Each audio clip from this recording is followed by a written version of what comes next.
никогда не забывает про день рождения жены.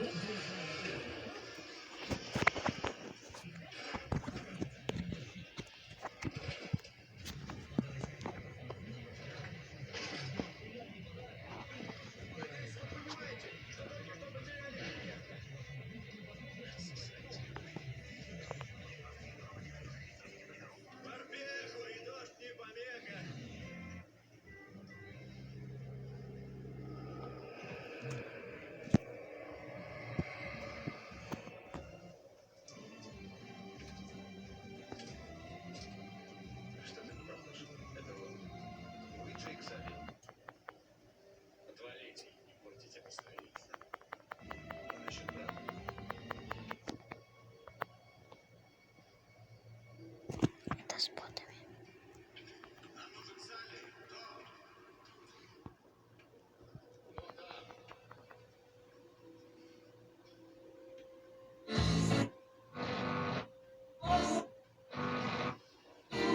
Что-то громко тут.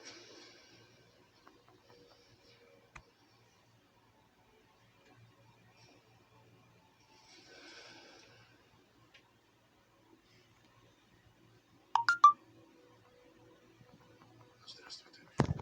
Сильный пожирает зло. Какой-то урод сношел убил в доме ради пары баксов. Эти в пиджаках выразили соболезнования. Как? Вашего брата вложены значительные средства. Арбузом. Мы хотим предложить вам завершить его контракт. И так как ваши слова критично, вы пройти. Так сказать. Начните час гулять.